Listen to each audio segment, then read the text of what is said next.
My name is Derek Atkins, and this video lecture is for the Church, Society, and Ethical Issues in Asia course for the East Asia School of Theology. And this video lecture is on the topic of war and peace.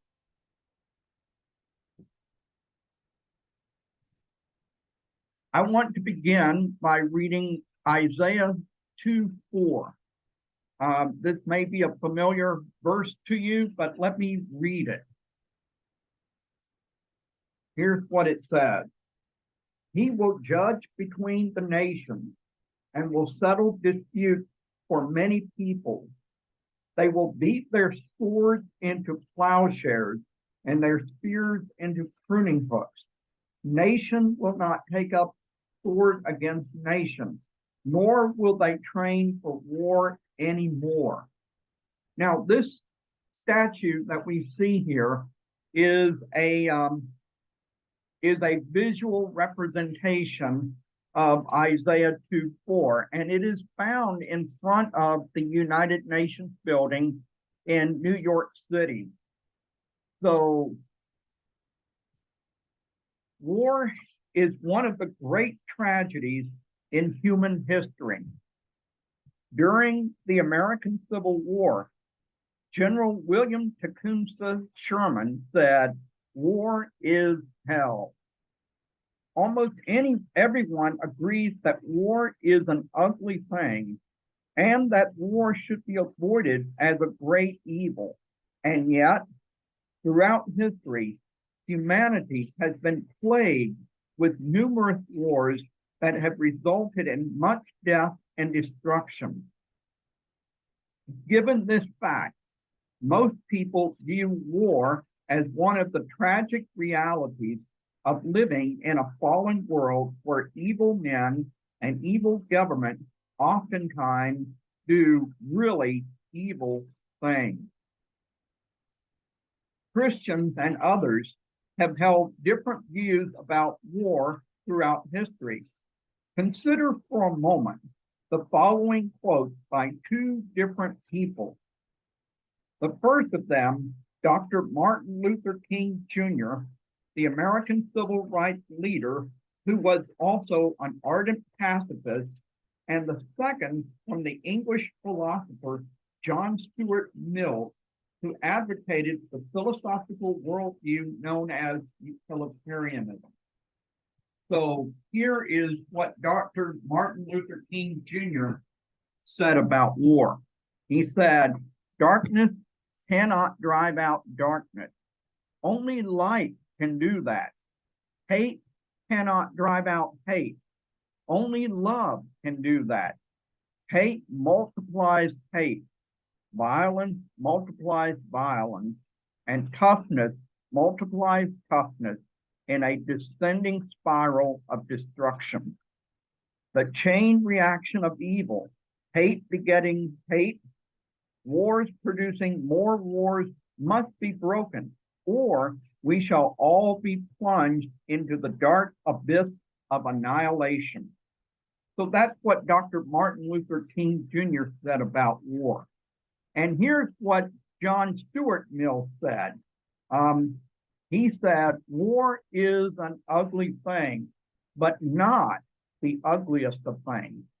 The decayed and degraded state of moral and patriotic feeling, which thinks that nothing is worth war, is much worse.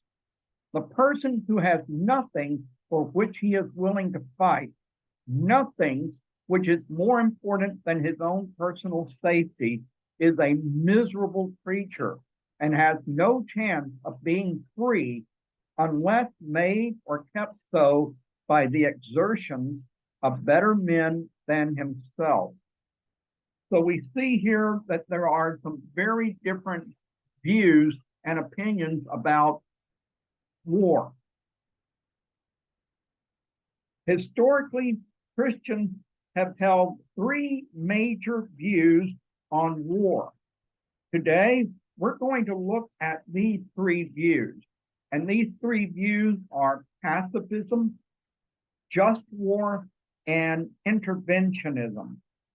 We'll look at what these views are, the Bible verses that support each viewpoint, and the difficulties and challenges that go with each of these views. So the first view we'll look at is pacifism. Christians who are pacifists believe that all war is morally wrong and point to the sixth commandment, you shall not kill.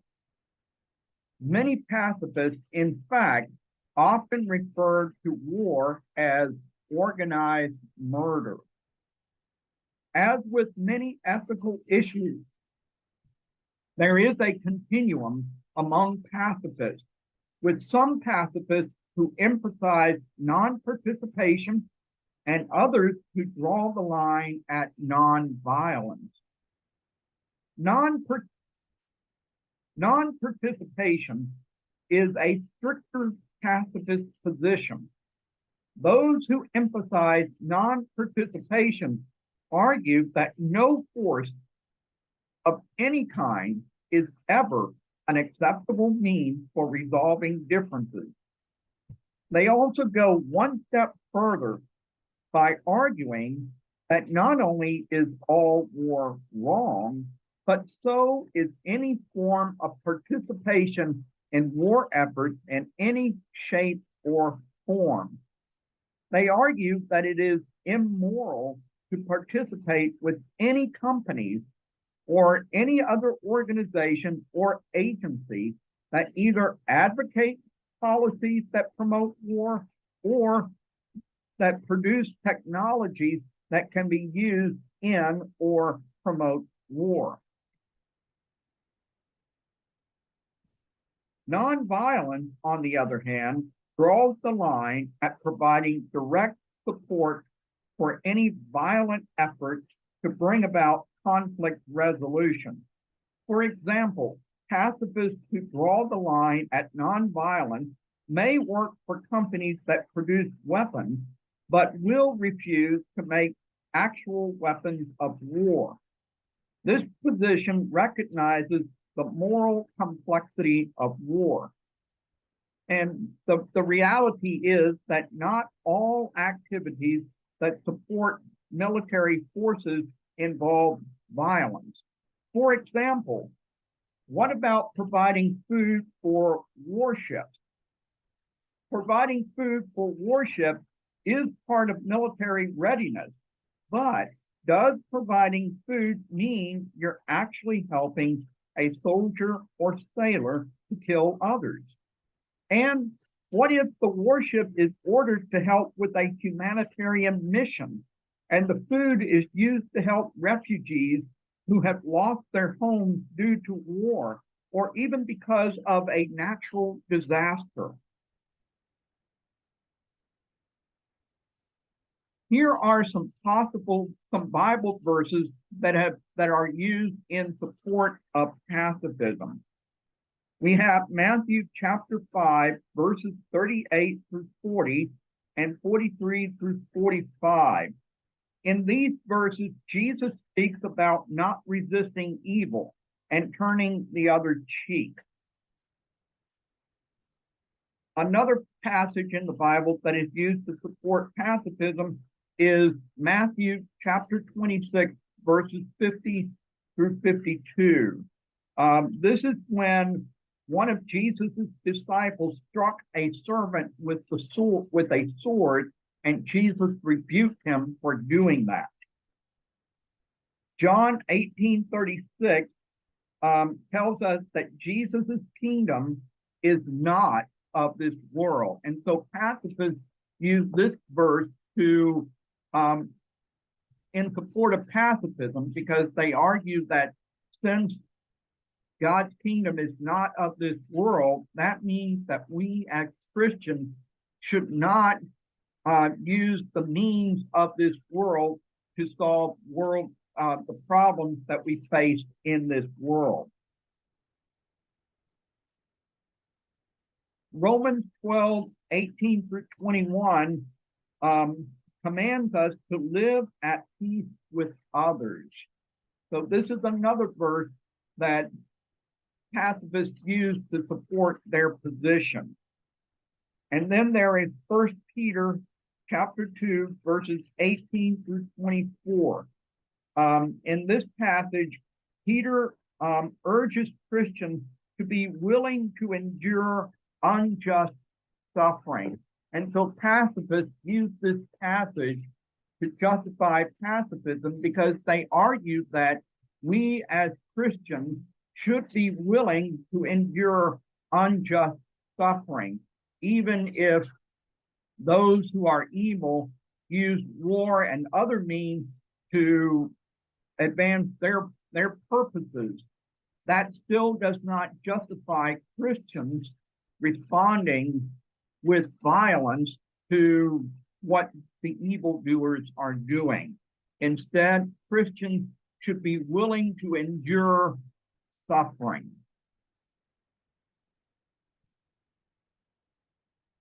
Now, there are a number of groups, Christian groups, who have been historically associated with pacifism. These groups include Mennonites, Quakers, many but not all Pentecostals, as well as a growing pacifist movement among Catholics starting in the 20th century. Now, while there has been growing interest in pacifism among Christians and others, there are definitely a number of arguments against pacifism. Consider for a moment this scenario.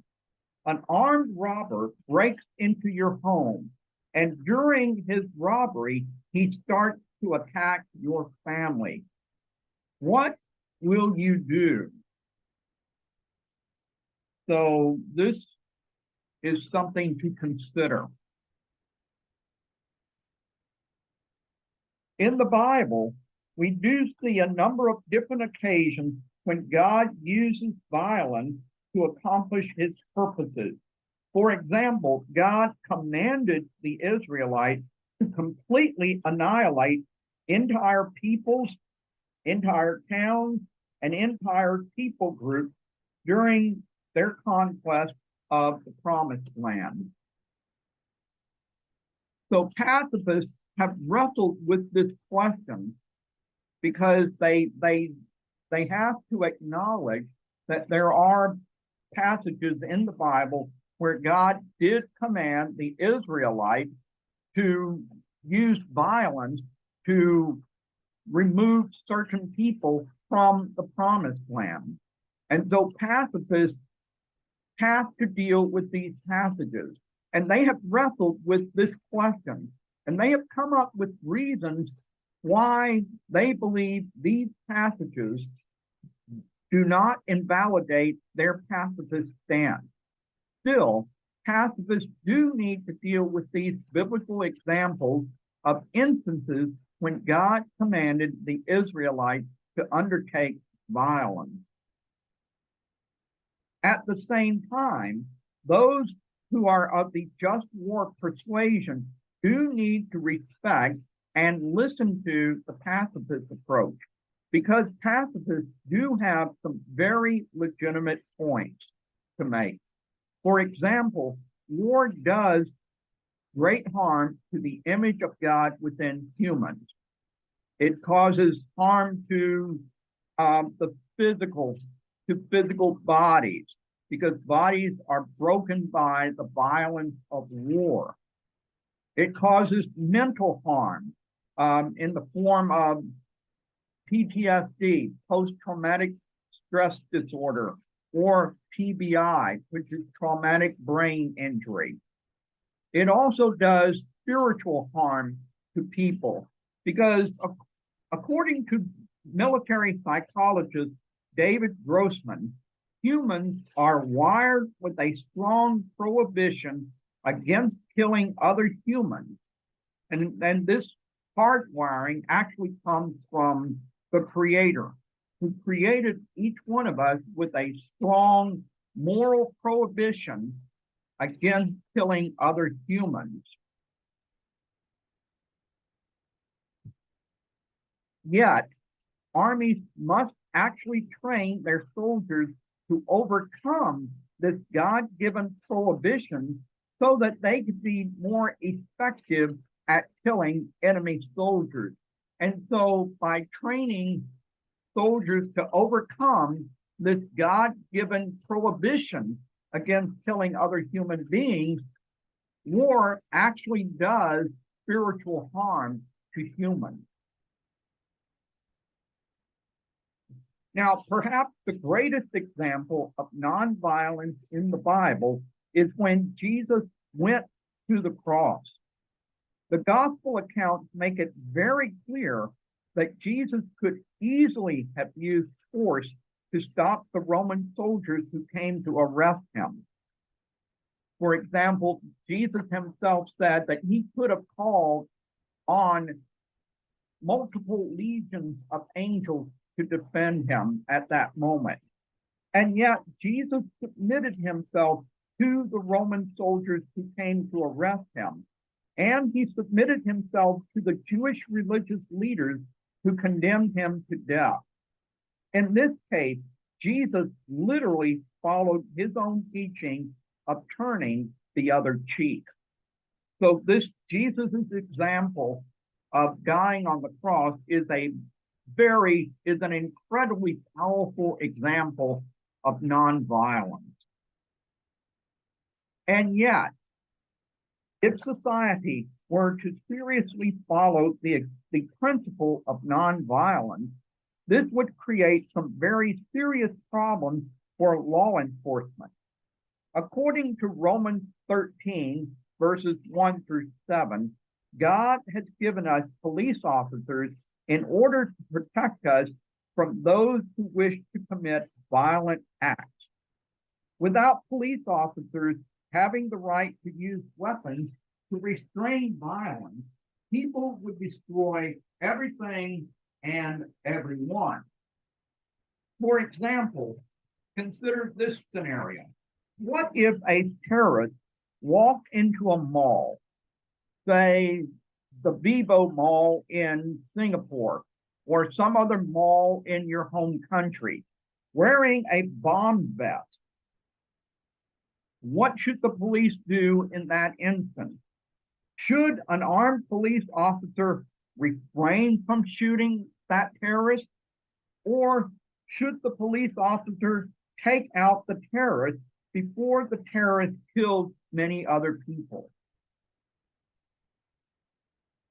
One of the things we must ask whenever we consider using force is the question, are certain values more important than nonviolence?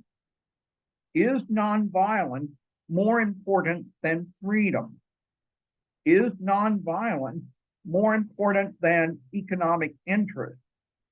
Is nonviolence more important than protecting human rights? Is nonviolence more important than protecting life itself? Now we come to the just war theory. For much of Christian history, many Christians have argued in favor of the just war theory. St. Augustine of Hippo is largely responsible for laying out the basic framework for the just war theory. St. Augustine argued that while individuals do not have the right to resort to violence, God has given the sword to government to preserve peace and to punish wickedness. This is the general foundation for the just war theory. According to the just war theory, a nation is right to go to war when it has been attacked by another nation. There are some who argue that a nation is right to go to war only when it is attacked without just provocation by another country. This approach to just war is known as the reactive approach because it involves going to war in reaction to another nation's aggression. There are others who argue that a nation is also right to go to war even before another nation has attacked your own country, but only if you have verifiable evidence and good reason to believe that something terrible will happen if no action is taken. This is known as the preemptive approach to just war. So let me walk through the principles of the just war theory, because when St. Augustine laid out the just war theory, he laid down a series of conditions that he said make just war acceptable. In other words, if these conditions are met, then it is proper for Christians to go to war. If these conditions are not met, then it is not proper for Christians to go to war. So let's look at what these conditions are that St. Augustine laid out for just war. First, the war must be fought for a just cause. This means we must go to war for the right reason, to protect life, to protect freedom, etc.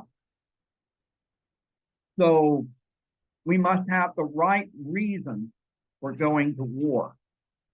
The second principle of just war is the war must have a just intention. We must avoid going to war for the wrong reason. For example, going to war to exact revenge is not right. Now, in this fallen world, it is often difficult to avoid going to war for the wrong reason. For example, this picture shows people in South Korea back in 1982, 1983, right, who were protesting the Soviet shoot down of KAL Flight 007. The Russian Air Force shot down Korean Airlines Flight 007 because that flight strayed into Soviet territory. And so many people were very upset about this. And these South Koreans wanted revenge. And so this motivation is a wrong motivation for going to war. So that's why St. Augustine said that the war must have a just intention. Not only should we go to war for the right reason, but we must have the right intention or the right purpose in mind.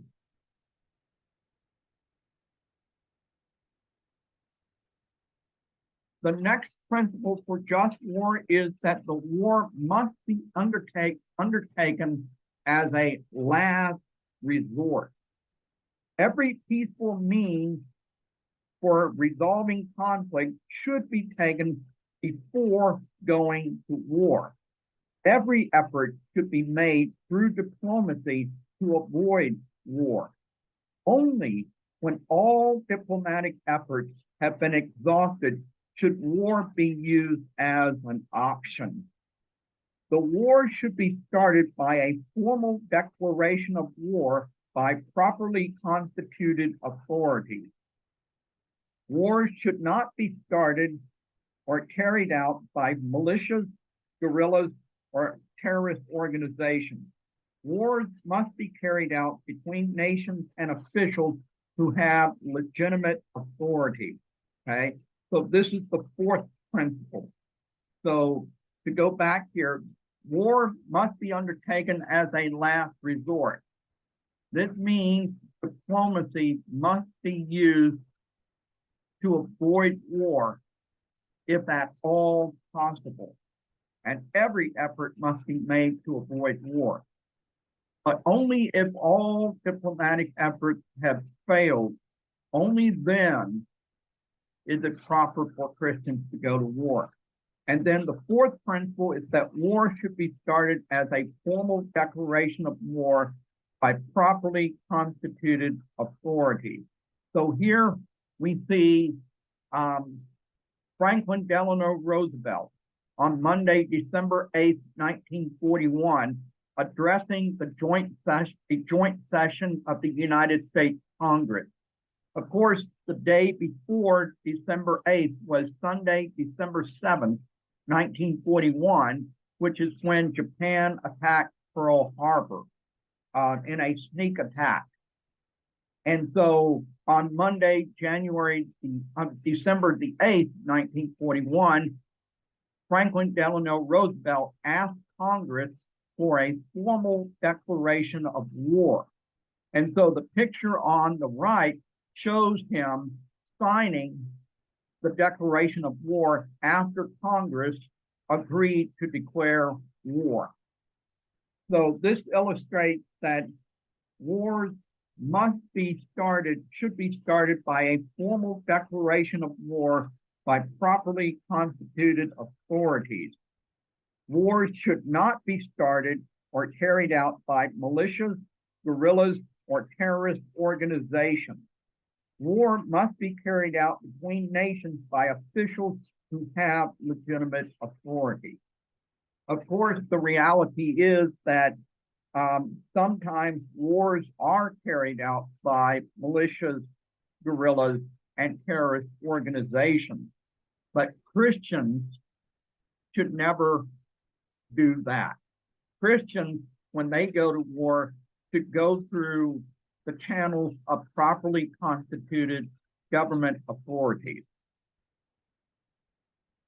Okay, the fifth principle for the just war theory is that the war must have limited objectives.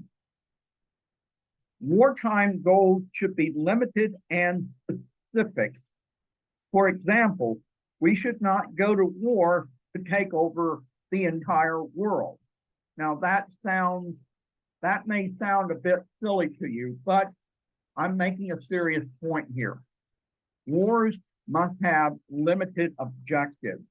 For example, in 1991, President George H.W. Bush, or Bush the Elder, sent American forces into war against Iraq during Operation Desert Storm. But his goal was limited. His goal was to liberate Kuwait from Iraq. And it was because George Bush the Elder's goal was limited that he did not have American forces go all the way to Baghdad, okay?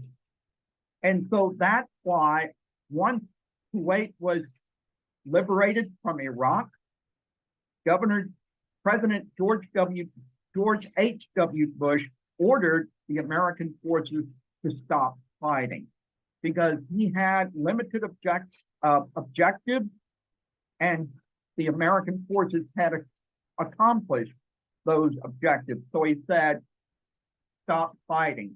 We have achieved our objective. Now, his son, George W. Bush, or Bush the Younger, sent American forces into war against Iraq a second time. And this happened after 9/11. And in that case, George Bush the Younger's goal was the removal of Saddam Hussein from power. And so in that case, the American forces and the other armies that went with them did go all the way to Baghdad, and they did occupy all of Iraq. But even there, they did not go from Iraq to Iran or to Syria, because their goal was limited. It was simply to remove Saddam Hussein from power. So we see that wars must have limited objectives if they are to be considered just wars. Another principle for the just war theory is that the war must be carried out using appropriate means. War must be fought by using, quote, fair weapons. This means combatants should not use chemical, biological, or nuclear weapons. And so this picture shows a number of Allied soldiers during World War I who were blinded by mustard gas, which was one of the chemical weapons that the Germans used during World War I. And so when armies go to war against each other, they need to use weapons that are, quote, fair. Now, I want to note the fact that the United States has, as its stated policy, that any chemical or biological attack against the United States will be met with a nuclear response. So just be aware of that. Okay, and then the last principle that is used for the just war theory is those fighting must respect non-combatant immunity. A distinction should be made between soldiers and civilians. This includes not using people as human shields, allowing conscientious objectors to opt out of military service, not recruiting child soldiers, and avoiding collateral damage wherever possible. Now, not all who are involved in war will observe these limitations. For example, terrorists rarely observe these, quote, rules of war. However, Christians are under a moral obligation to follow these guidelines to ensure that any war they fight will be just. Okay, so those are about 7 different principles that must be observed if a war is to be considered just. So let's look at some biblical passages that are used in support of the just war approach. There is 1 Kings 20. In this chapter, when the Arameans invaded Israel, the Israelites defended themselves against the Arameans by violent and even lethal force. And so this is an example of Israel defending itself against enemy invaders. And so this is an example of an instance in which the Israelites were involved in just war. There is also Romans chapter 13, verses 1 through 7. These verses tell us that God ordains government to preserve peace and maintain justice. The sword in the hand of the government is not only a symbol of authority, but it is also one of the means by which governments defend the weak and punish the wicked. In other words, governments have a God-given responsibility to protect their citizens against those who would seek to harm their citizens. So, on February 24th, 2022, Russia invaded Ukraine. This invasion, as well as Ukraine's response, has raised the question, is this war a just war? The international community has largely condemned Russia's invasion of Ukraine, with the major exception of China, which is Russia's ally. In addition, many nations have supplied Ukraine with weapons to fight against Russia, most notably the United States. These responses by the international community indicate that the international community as a whole regards Russia's invasion of Ukraine as an unjust war, and that they regard the international community as a whole regards Ukraine's war against Russia as a just war.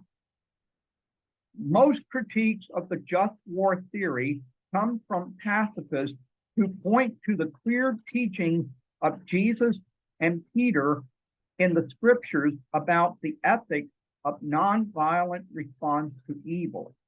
But another critique comes from the opposite direction.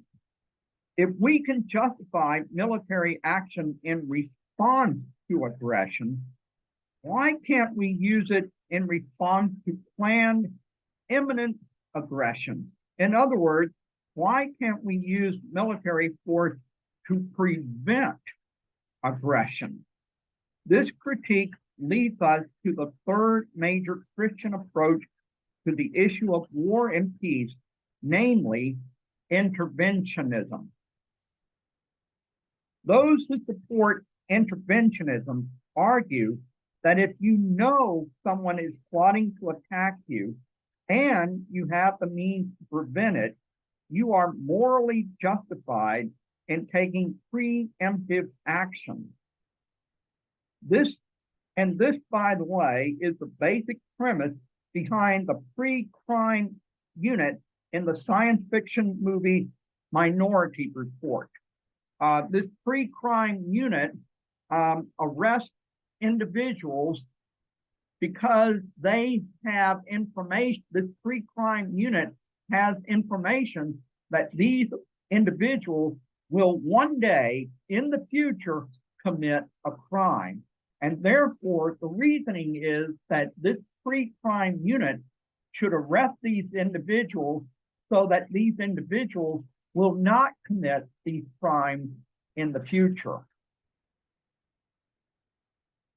Of course, in that movie, the moral question is raised about whether it is right to arrest a person for a crime they haven't yet committed simply because you know they'll commit this crime at a future date.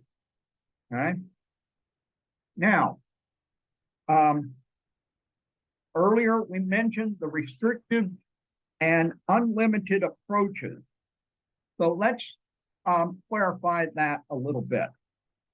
In the restrictive approach, it is justified for a nation to go to war to protect their national interests. For example, when their oil supplies in the Middle East are threatened, but not for other reasons. But then you have the unlimited approach. And the unlimited approach is often applied to the United States. The unlimited approach argues that because of the United States' great wealth and power, the United States has a moral obligation to be the world's police force. In fact, those who hold strongly to the unlimited approach would argue that the United States should be even more involved in foreign affairs than it has been until now. Nor does the United States need to use military force only when its own national interests are threatened. In the unlimited approach, the United States should use military force to prevent atrocities against America or against other nations or ethnic groups.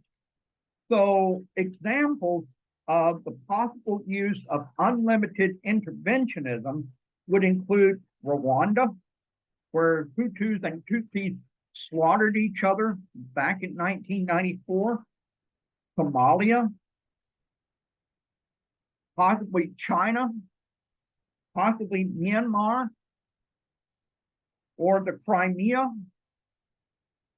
etc. But here's the problem. If you carry this argument to its furthest conclusion, you will end up having American soldiers in almost every country in the world. And I don't think many people would really want that. Because then you have the question, where do you not have potential threats to the well-being of people in any country? But here are some biblical passages that might be used to support interventionism. You have Joshua 6:17, where God instructed Israel to destroy Jericho in order to prevent Jericho from becoming a threat to the Israelites after they settled in the promised land. And again, we have Romans 13:1-7, in which governments have been given authority by God to defend their citizens, even by preemptive war if necessary. So that is one passage that has also been used to justify interventionism. Now, let me give you a historical example of interventionism. In 1967, the young nation of Israel faced a very dangerous situation. Just a few years earlier, the Palestine Liberation Organization, terrorist organization, was formed, and PLO terrorists quickly began carrying out terrorist attacks against Israel, always targeting Israeli civilians. In addition, the Arab nations, led by Gamal Abdel Nasser of Egypt, began planning military operations against Israel with the aim of destroying the entire nation of Israel. Israel knew her Arab neighbors were planning to attack, and Israeli civilians were digging trenches and other fortifications inside Israel. Many Israelis at the time feared they were about to face a second Holocaust. Instead of waiting for the Arabs to strike, Israel launched a preemptive strike. On the morning of June 6, 1967, the Israeli Air Force flew a series of attacks against the Egyptian Air Force and destroyed most of the Egyptian Air Force within a matter of hours. Over the next 6 days, the Israeli Defense Forces waged war against her Arab neighbors and succeeded in tripling the size of Israel's territory, including gaining control over the Temple Mount in Jerusalem. This is one historical example of interventionism, where Israel decided to attack her enemies in the face of what she believed was an imminent threat to the very survival of the nation and people of Israel. Now, all of the critiques of the just war theory also apply to interventionism, but with even greater urgency. A preemptive strike may very well be necessary, but there are some really important questions that need to be asked. These questions include, when is a preemptive strike justified? How and when and who makes the decision about whether a preemptive attack is justified? And once again, we can look back at the movie Minority Report. Was it right for that pre-crime unit to arrest people who had never committed any crime just because the pre-crime unit foresaw or knew that these people would one day commit a certain crime? Now, one might argue that it's better to withhold judgment and to not launch a preemptive strike. But then what would you say to the families who lost loved ones during the 9/11 attack, especially in light of the fact that the United States did have credible information that some kind of attack was imminent. So in other words, the United States knew that some kind of attack was imminent. They did not know the precise nature or time of that attack, but they knew it was imminent. So what should we say to the families who lost loved ones on 9/11? Would a preemptive strike have been justified to prevent 9/11 from happening? What complicates our discussion of war and peace and adds even greater urgency is the fact that we now live in a world of nuclear weapons. In 1945, the United States exploded the first nuclear bomb at Los Alamos, New Mexico, and then dropped atomic bombs on Hiroshima and Nagasaki in Japan, which brought World War II to an end. Then, in August of 1949, the Soviet Union successfully tested its first atomic bomb. Since then, we have possessed the ability to completely destroy the entire human race by nuclear war. Today, there are at least 9 countries that have nuclear weapons, and Iran is actively working very hard to develop its own nuclear weapons. As more countries develop their own nuclear weapons, the risk of nuclear war grows ever greater. We are already seeing this happen, with Vladimir Putin regularly threatening to use nuclear weapons against Ukraine, other Eastern European countries, and even against the United Kingdom and the United States.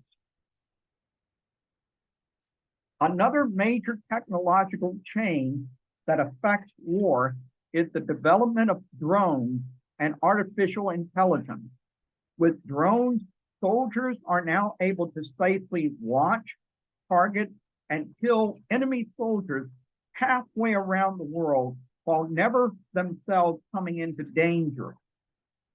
Azerbaijan used drones in their recent war with Armenia in 2021 with spectacular success.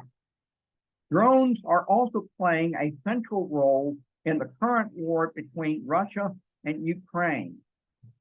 Azerbaijan's success and the use of drones by both Russia and Ukraine in their current war will likely lead to even more widespread use of drones in future conflicts.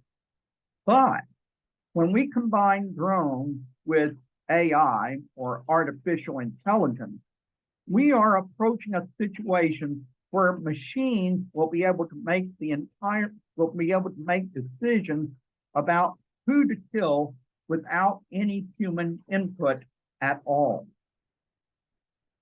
Together, drones and AI confront us with a whole new set of ethical questions about war, questions that we will have to wrestle with now and for many years to come.